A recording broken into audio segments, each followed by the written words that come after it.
Welcome back, Inebriites. This is Andy, as always, on the Inebri-art podcast.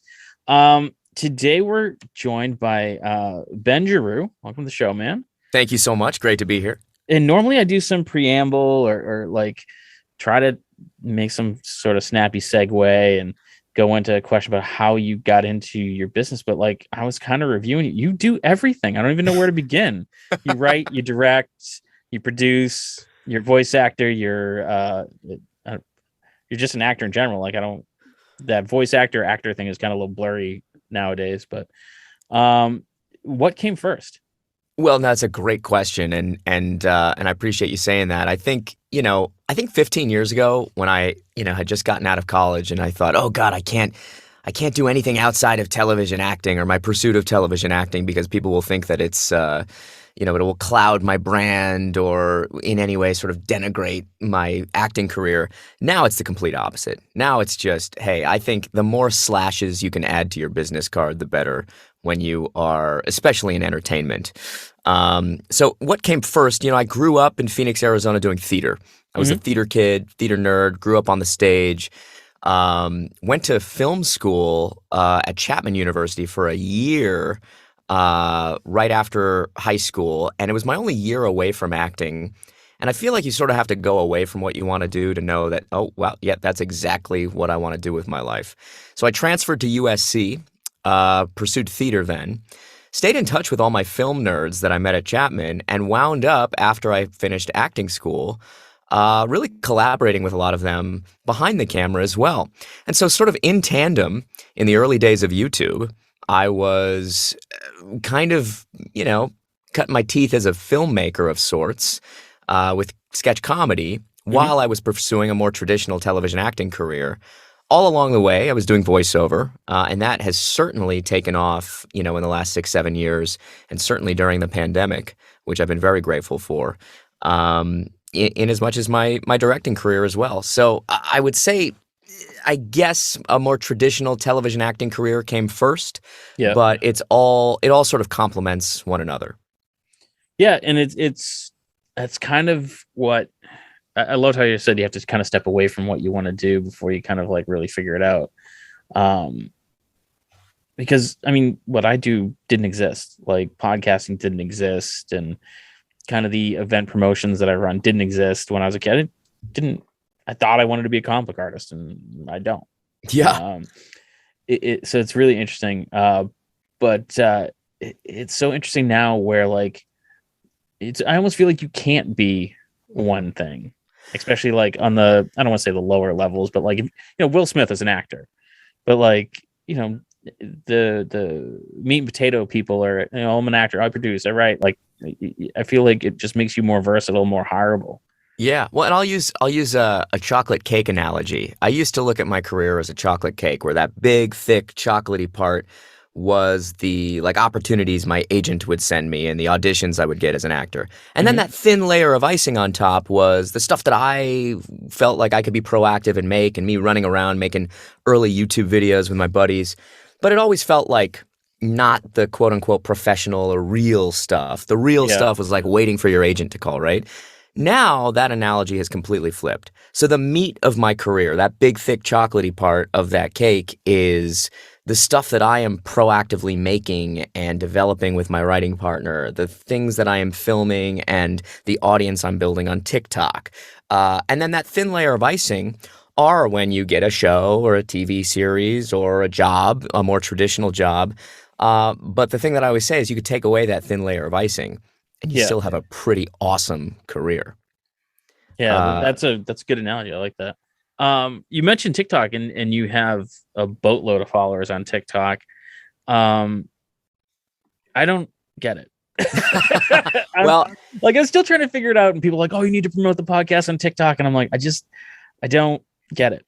Yeah. You know what? And admittedly, and I get it, right? Like we are not the immediate age bracket that you think of when it comes to TikTok. And I didn't understand it at first either. I remember in December 2019, I was doing a play at the Laguna Playhouse, and we had some kids in the show.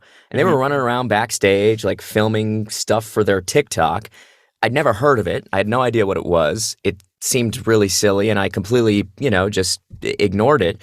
And then I was in the lobby of Nickelodeon Animation the week before the pandemic began in March 2020. And I Yep. ran into a buddy of mine, a guy named Josh Sussman, who is actually on Glee. Uh, he's been in tons of shows. He's a good friend of mine. And he said, "Hey, man, I just got on this TikTok thing, and it's a really engaged audience and a youthful audience. And I think that because you have such a large, young audience because of your Nickelodeon work, you'd do quite well on the platform." So we filmed a couple of things while we were in the lobby at Nick Animation that day. It's actually surprisingly one of the last in-person things I can recall before the world flipped upside down. Right. Yeah. And it immediately started taking off because I've done a show called Henry Danger, which is spun off into Danger Force now for 10 years on Nickelodeon, playing this evil man baby villain, the toddler. And a lot of kids know me for it. And so I was able to really, in the early days of the pandemic, as TikTok was sort of taking off, start to build an audience that I already kind of had, but I just hadn't really amassed into one singular platform on TikTok.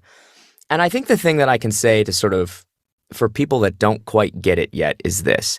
In the 90s, when I was running around making films with my friends and making little comedy sketches on a mini DV camera, you had to just sort of grab whoever was around you to make something. What's in the room? Let's find whatever props we can get and just like figure out a way to make something that you can try to get onto a VHS tape, and that's your comedy thing, right?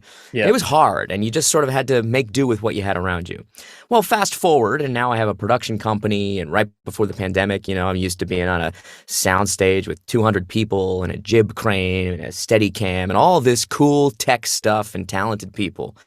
And then the pandemic began, and TikTok brought me right back to being just with a camera, in this case a phone, by myself with whatever I had around me to just make funny stuff, experiment, and just try new stuff in the spirit of building an audience and just getting back to my creative roots. So in that regard, it was fun to just sort of like, I'm the kind of guy that spends 2 years working on a singular project that I put on YouTube. And it was nice to kind of abandon that for a hot second and say, I'm going to put up 2 videos a day. Some of them might suck. And that's okay, because that's what TikTok's all about. It's about forming a relationship with an audience in a very personal way. People sense right away of like, oh, is this person's a brand or a person? Yeah. And, I aspire to just make people laugh. And that's one way to do it.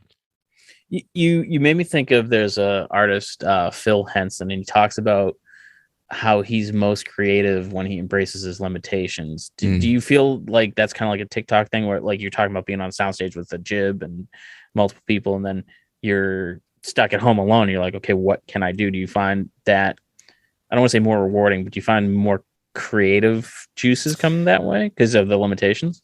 Yeah, I mean, look, in the early days of the pandemic, I found that the limitations of what had been placed, the entire entertainment industry shut down. So TikTok provided a wonderful outlet for creativity when there was no other way to do it when we were in that initial lockdown.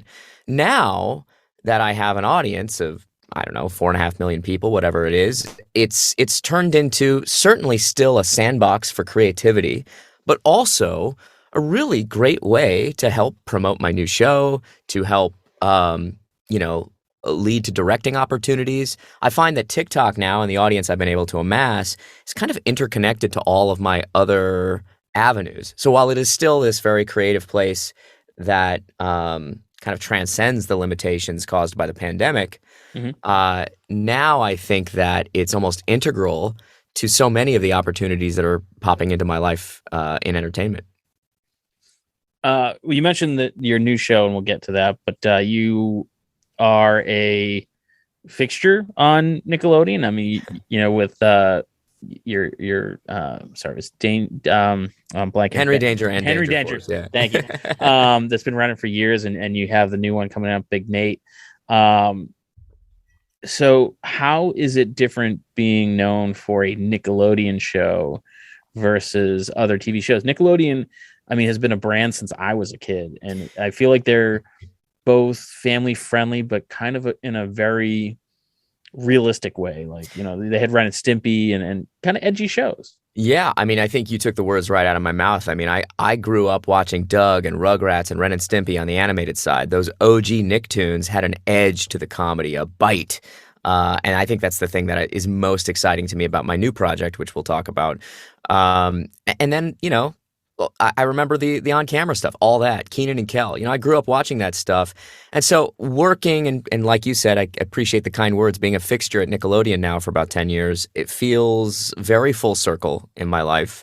The thing that I love about the on-camera work that I've done, particularly with Nick, is that if you're an adult on Nickelodeon, they tend to bring in this just wonderful rotating ensemble of groundlings and UCB improv character actors. And so Mhm. when we all get together, the adults on a kids show, it is an incredibly talented sort of comedic fraternity that it is very humbling to be a part of. And we are riffing and it's a lot of fun.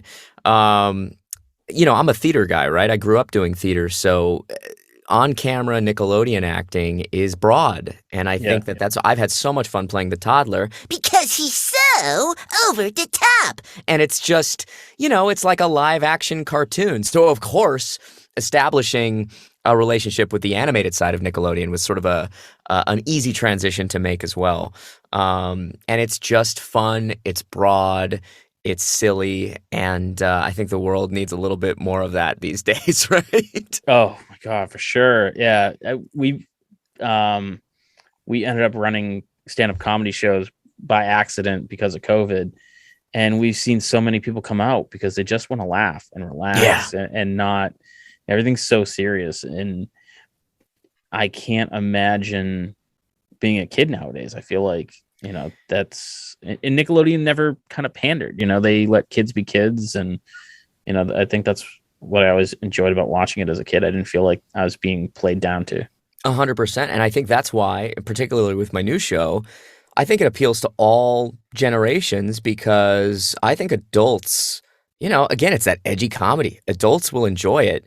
Particularly on Big Nate, we incorporate a lot of nostalgia too. There's 80s and 90s music throughout. Big Nate Wright, who I play, goes to a school called PS 38, which is an underfunded public school Mhm. in Radcliffe, and he's it's a school from another era. It's kind of crummy. It's dingy. There's a sophistication to the animation, and so I think all of that plays into that edgy factor. Like you said, kids can handle it, and I think adults alike really will enjoy it. We've, as objectively as possible, we've seen some of the episodes, before the premiere, and it's laugh out loud adult comedy on a Yeah. family show. And that stuff I always appreciated. I have kids and, was, I don't want to say forced, but forced to sit through some horrible things that I didn't want to watch. And, Nickelodeon was always pretty good about kind of like, there'd be little jokes here and, Rocco's Modern Life. Oh yeah. Oh man, if you go back, holy Carlos crap. Carlos Alazraqui, who plays Rocco, is a dear friend of mine. We've done a ton of voiceover collaborations, actually on TikTok as well. Yeah. But you're right. Yeah, edgy, super Yeah. edgy. There's a lot of jokes in there that you're like, how did that get by? Like, Yeah. did someone lose their job? Because they're very adults, but in that way where the kids don't even realize it's a joke. 100%. 100%. And, I think that's true in our show too. In Big Nate, one of the advantages I think we have with this new show is so much animation over the last 15 years has been 11-minute chunks. Mm-hmm. And I think that the comedy has had to race really, really fast and with their increasingly smaller attention spans of our youth. And you lose some of the laughs that way. Our show is a 22-minute show. And I think the comedy is paced where you can have an A story and a B story, and it has room to breathe. Yeah. And I think as a result, the gags land so much stronger. The relationships feel so much more organic. And I think that leads to some of the magic of what we feel we have with this. Nice. I was checking out the show, and it was a really interesting animation style. It doesn't look like anything I can think of because it looks almost like a hybrid between like a traditional cartoon would look and a 3D,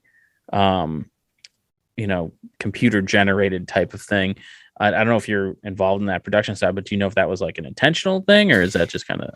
Yeah, I mean, look, and again, as objectively as possible as I can stand back, it is the most gorgeous animation I think I have ever seen for anything on television. What's so cool and original about our show is that you're right, it is a 3D CGI animated show, but Nate doodles, he draws, and so his doodles, his drawings come to life as 2D animation segments on the show. We also mix in additional styles and mediums of animation. There's stop motion, there's sort of cutout stuff, there's claymation. I mean, there's even some moments of live action stuff that they've Oh, that's incorporated. cool. It's really fascinating to see the mixture of elements. I give the entire team at the studio a huge props for pulling it off, especially during a pandemic. And the thing that's so cool too that I would say about the animation in terms of the 3D aspect is most 3D CGI shows light the entire scene evenly, and it's big and it's bright. Hmm. Our show uh, practically lights things. So, for example, a scene might be lit by, the sunlight streaming in from a window Yeah. or a lamp on a table. That allows you to see the texture in the character's skin and the griminess of PS38. And it's just such a satisfying watch. I think it also couples and complements the grounded performances. I think Hmm. so many animated shows are so big and broad these days. Yeah. And I think what's so cool about Big Nate is like Nate Wright's just like, he's basically my voice, just a little higher. And I think those grounded performances help to accent the more sophisticated animation style as well. So I I think it's important that as individuals we learn our flaws and admit them. And I will be the first person to say that I used to poo-poo voice actors in that very standard way, being like, "That's not really acting." And I have been completely converted. I am amazed at the stuff they do.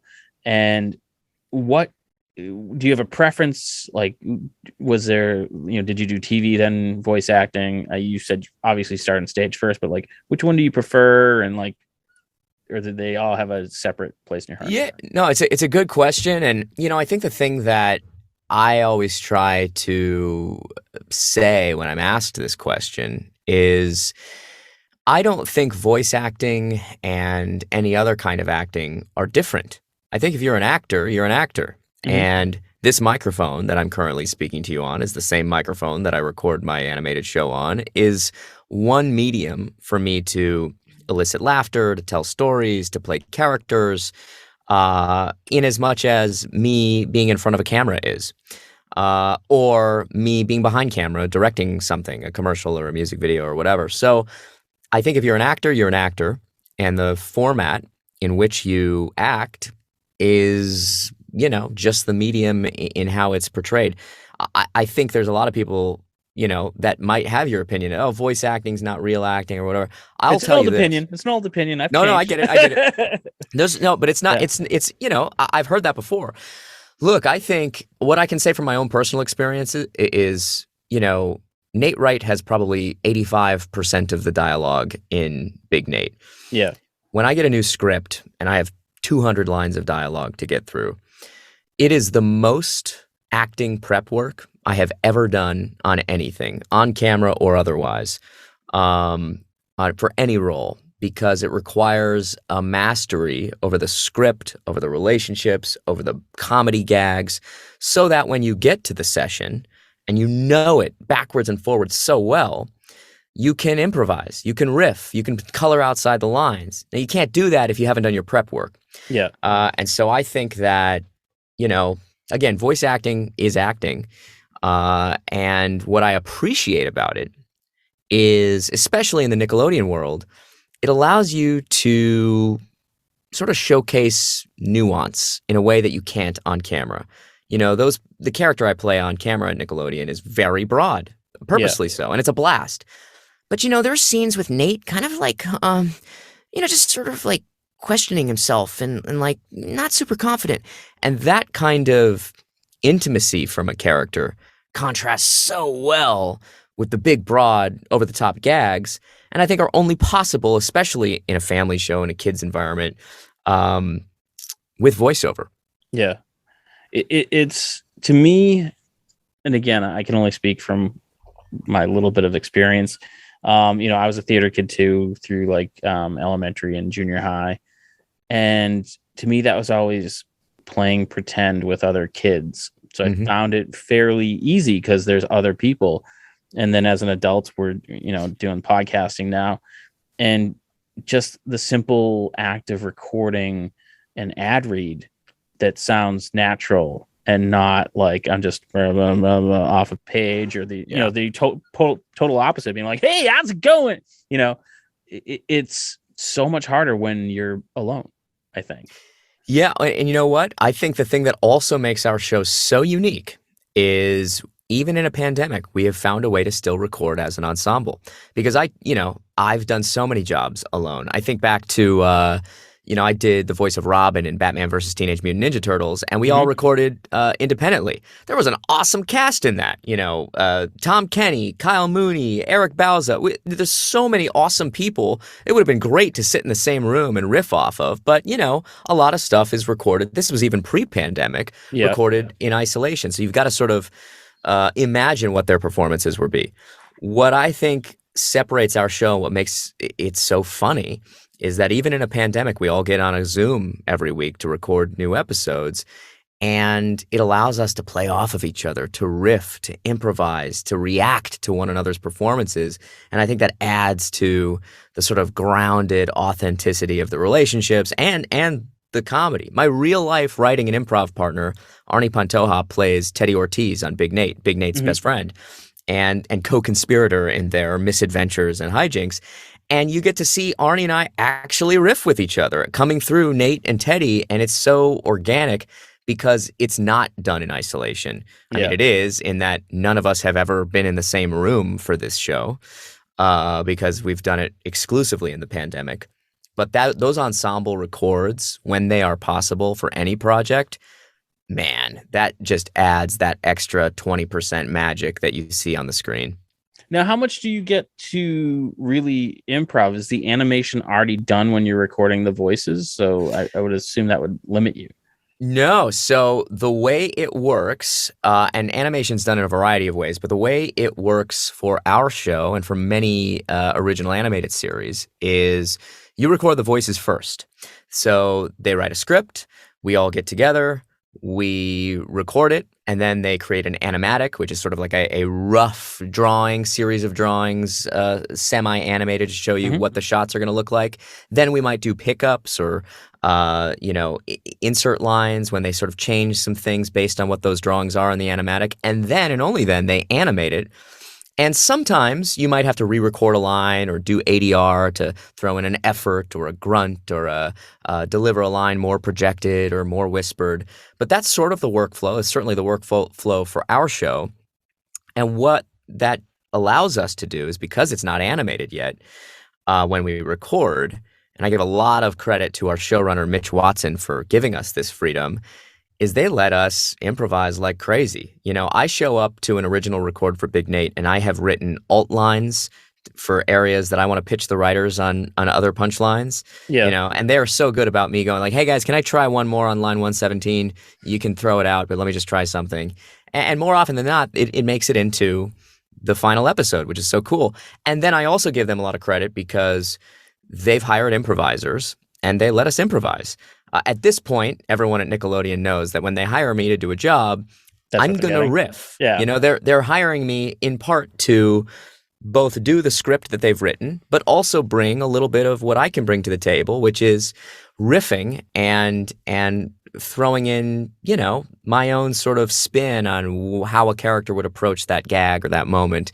And there's a ton of improv in Big Nate, and you see it, in the episodes I've seen so far. You see it, like you see the improv being used. And again, I just think that it just helps land the comedy so much. Yeah. It's one of those, I feel like there's been multiple times where me and my business partner are working on a project, and there's something in my head that will jump out and be like, oh, I think that's kind of funny. And then I'll say it. And as it's coming out, I'm like, oh, that's not funny at all. and I'll be like, I know I just said that, so it's out of my head, and I can think of something else. I know it's Yeah. not funny, but I like the way that it kind of then it may trigger a thought in his head, or at least gets it out of my head, so I can kind of like not dwell on it and kind of start trying to find what is funny. Yeah, it's creative collaboration. It's why I got into this business. And obviously that's been the most challenging part of COVID is we're all desperate for collaboration and human contact and creating with one another. So the fact that I get to do it once a week with our amazing cast with Big Nate is really a dream come true, and it's just an incredibly talented group of people. And is that desire to like create and collaborate why you started your production company? Yeah, I'll actually tell you the impetus for that was in the early days of my television career. I'm a short guy, so I'm 5'2", Mm-hmm. and I think after my third on-camera television role as a Christmas elf, I said, I think there's more out there for me than this. Yeah. Not that I don't like playing Christmas elves, but when I'll you're cash the only check this time, but right, when you're only playing, jockeys, elves, and whatever else, you start to say, okay, well, the industry's trying to pigeonhole me into one thing. Oh, he's a short guy, so he'll just play the short guy roles, and it's like, you know what?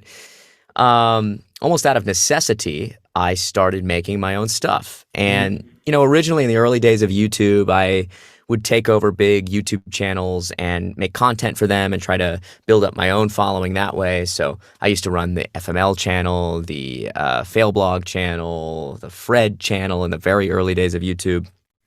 And then a real shift came from, okay, well, now I really want to start making my own online projects. And that's when I really wanted to start making my own comedy hip hop music videos. And I okay. partnered with a buddy of mine who's a hip hop artist. And the first one we made was called Little Dude Anthem. It's basically me just doing a braggadocious Busta Rhymes style rap, bragging about being short. It did well. Yeah. And my buddy Jensen Reed, who's the hip hop artist I collab with, said, "Okay, well, what else are we passionate about?" And we said, "Hey, we're both really nostalgic guys. We love the '80s and the '90s." So we spent 2 years working on a project called Back to the '90s that we put out in 2017. It got 100 million views. We charted on Billboard. We joined Wow. the Backstreet Boys in Las Vegas. It was nuts. It was a big celebratory '90s-esque music video. And it was a great lesson in, hey, just because the industry wants you to be one thing doesn't mean you can't go make comedy rap videos and that lead you to, the Backstreet Boys. I mean, it was such a weird other part of my career. It actually helped me build an audience of my peers and contemporaries. I obviously have such a big, youthful audience because of my Nickelodeon stuff, but it was really nice to start building out an audience of my peers as well. And the nostalgia projects, the comedy hip hop music videos started to help with that. But that was all under the purview of my production company. And then all of that started to lead towards, more traditional opportunities. So I direct commercials now, music videos for artists and labels. And it's allowed me to really build up the infrastructure of a nerdy Avengers is what I like to call us. Everybody's, our DP, our gaffer, everybody at the company is just an all-star at what they do. And it's just such a privilege to get to create stuff with my friends. Now, was that transition into directing like TV commercials and music videos, was that intentional, or was it more just people liked what you're doing? Like, hey, can you do one for me? Because I find that to be way more common, where we'll do something and then people are like, well, can you do that here, or can you do this other thing? And we're like, sure, I guess. Yeah. Why not? I guess the answer is sort of a combo of both. I mean, I knew I wanted to find a way to monetize my very expensive online endeavors. Mm-hmm. And in the early days was struggling to do so. I was spending a lot of my own cash on making comedy online because it was a creative outlet. But then after my stuff started to get, really a global audience, brands started to reach out. I started working with ad agencies. I'd already been sort of privy to how it was working with an ad agency and a client and all that stuff via my voiceover career, because I've done so much commercial voiceover over the years that I wasn't a total stranger to the workflow. at the same time, I was auditioning for commercials on camera, and I felt it was unsatisfying because I wanted to run the whole thing. Yeah, And yeah, so then I realized, okay, well, I could. And so I really enjoy in a commercial setting being behind camera because it allows me to work with really funny actors. It allows me to, as a commercial director, you're really harmonizing a bunch of disparate opinions and getting everybody on the same page. And I really enjoy it working with an ad agency and a client, and usually we are the production company entity. There's a lot of differing ideas and opinions about how to use a brand's money into making something funny and cool, and it's a pleasure to do it. We just did a Vanilla Ice music video, branded music video this summer for Bar S Foods, and it was a spoof of Sir Mix-a-Lot's "Baby Got Back." okay, And I had, I look at my team and I've got Vanilla Ice dancing on a giant 15-foot hot dog we built. yeah, And I was like, this is so silly. And I love it. It was just so much fun. But that's a direct result of going out and just making my own stuff. I go out, I make a bunch of stuff on YouTube. Now I'm directing a music video with Vanilla Ice because, it's all in the hustle, and it's a way to start monetizing your passion. yeah. I mean, you must have. I mean, we're just kind of getting. I mean, we've always had them, but they're bigger and bigger each time. Where we're like, how did we get here? Like, Yeah. do we belong? So, do you have one instance where you're like, do I belong here? Like, how did this happen? Dude, man, that is just the motto for my career. My buddy Scott, who's our head of production and my co-producer at my production company, Small Red Cape, him and I laugh about it because every time we're on set together, there's always a moment where we look at each other from across the stage or the location, wherever we're shooting at, and we go, what the F are we doing? Yeah, Like, this is bonkers. So, I mean, that happens on every project, right? Like, certainly most recently, being on set with Vanilla Ice and a bunch of hot dogs for a hot dog commercial was very funny. Um, like for our Back to the 80s music video, we hosted an 80s prom and had 250 people. This is obviously pre-COVID. yeah, In this auditorium of this Catholic girls' school that we rented. And, right like a week before we did the shoot, it's this big epic rock concert we were filming. Scott goes, "Hey man, what if we got confetti cannons?" And I'm like, yeah, okay, let's do that. So we got like these industrial grade confetti cannons and just yeah. shot confetti into the air. And the volume of it was astounding. We had pounds of confetti raining down on, this huge crowd of people dressed in 80s attire. And it was like, what are we doing? This is bonkers. So I think that's just my philosophy in making anything. I think if you don't have that moment on set, you could have done more. And so I think, especially if it's a passion project, but even if it's not, even if you're making something with a brand, there's always a way to push the limit. And I have no intention of constantly just doing the same thing. Everything I do next, I want to be more completely insane than the last thing. So yeah, and I certainly feel that way about my passion projects. That's funny.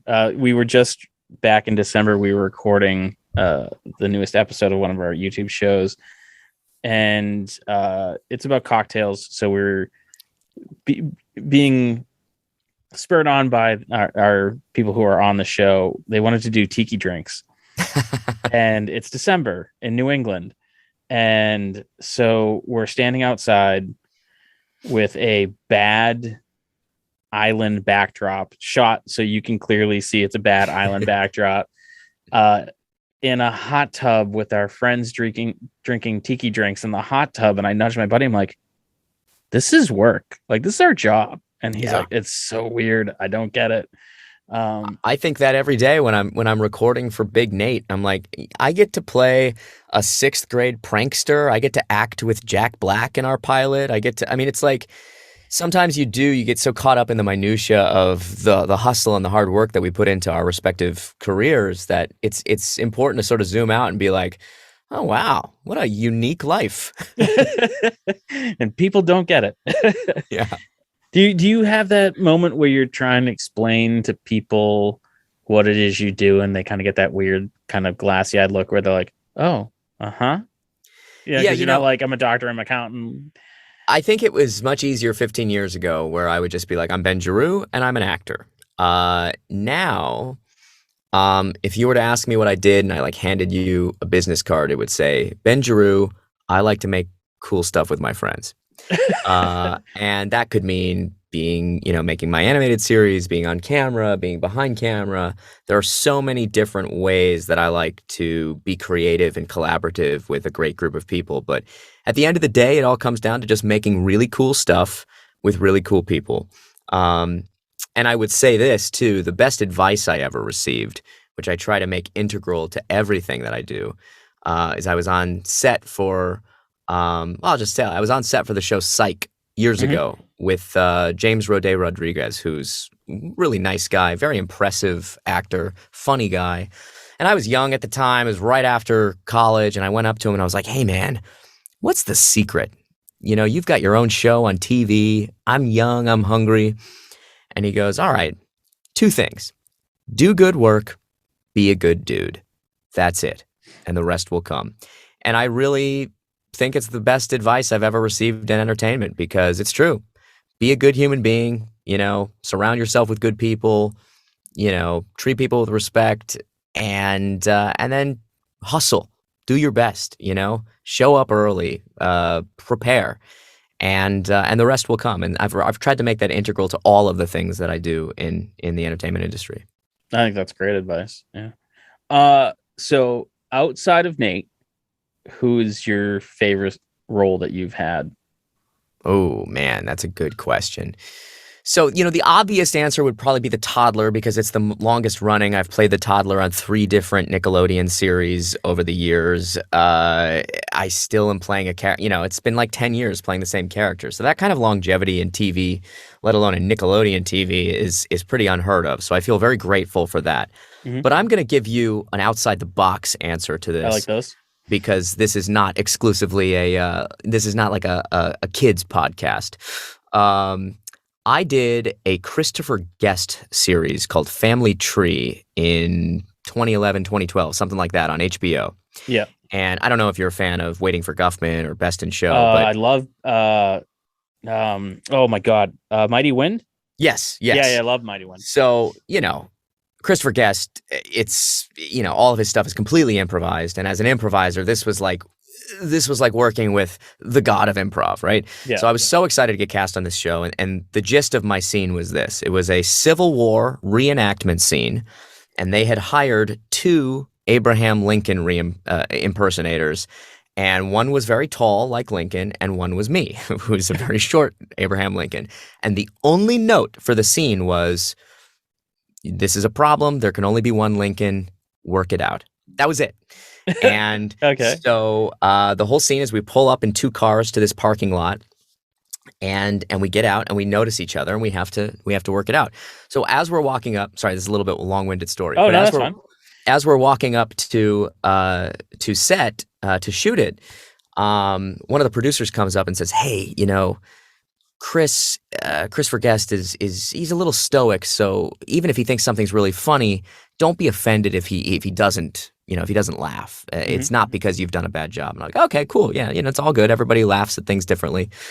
So we did the scene, and it turned into just the improv, feeling I had was this needs to be a fist fight.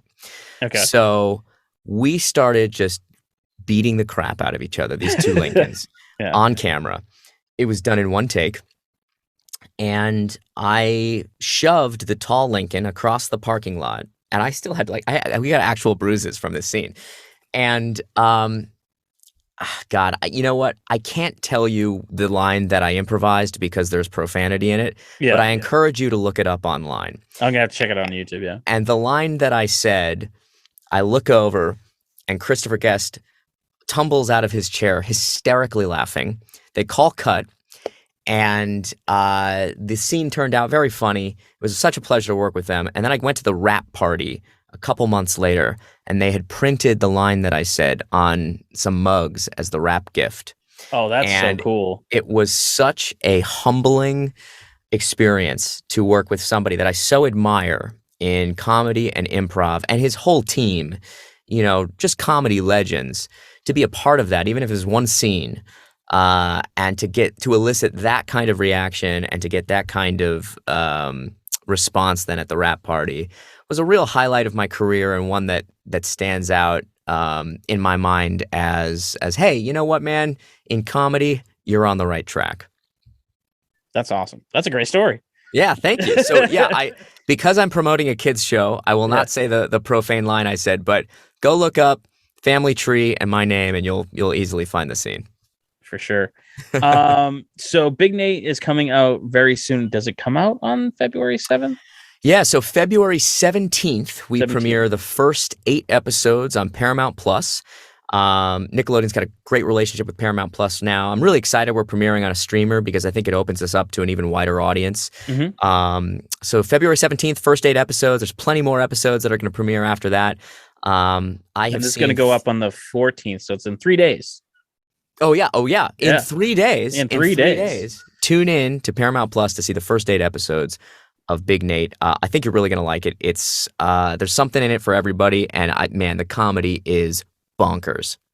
Now, do you know how they're releasing it? I know Disney Plus and Amazon Prime have been putting out episodes weekly with some of the stuff. Is this getting released all in one chunk, or is it kind of a weekly thing? I'm not sure I'm allowed to say how many episodes we've recorded, but we've recorded many more than 8. And so my expectation is that they're going to release them in batches. The first 8 are in 3 days, but the next batch is probably not too far behind, although they have not officially scheduled it yet. So I would anticipate that. And then I'm not sure what Nickelodeon's going to do, but a lot of their other series have been retroactively premiering on linear TV on Nickelodeon proper, which is, my personal expectation for it. So we'll see if that turns out to be true. But right now, exclusively, it premieres on Paramount Plus. Paramount Plus. Yep. Sorry. That's awesome, man. I want to say thank you for coming on the show. Where on socials and TikTok and all that stuff, where can our listeners find you? Yeah, I'm just Ben Giroux on Instagram and TikTok, BenGiraux. If you follow my TikTok, it's a lot of animation content, a lot of stuff, Nickelodeon inspired stuff. Instagram, it's a little bit of a mix. And then if you're a contemporary, a peer, you'll probably like some of those music videos I was talking about on my YouTube channel. Excellent. Thanks again for coming on. This is a lot of fun. And we will catch our listeners again next week. We'll see you guys then. Thanks so much, man. And thanks for checking out the show today, listeners. If you enjoyed the content today, you can go over to patreon.com/Inebri-art to support the show. You can join over there for just a few dollars a month and help us provide this fun content that you just checked out. You can also email us at Inebri-art.com with your questions, complaints, and concerns, or you can find us on all social medias at Inebri-art or at Inebri-art6 on Instagram. And also don't forget to check out our other shows, Bar Talk Podcast, Old Colony Cast, Inebri-art, and all the other shows on the Inebri-art Network, which you can find at Inebri-art.com.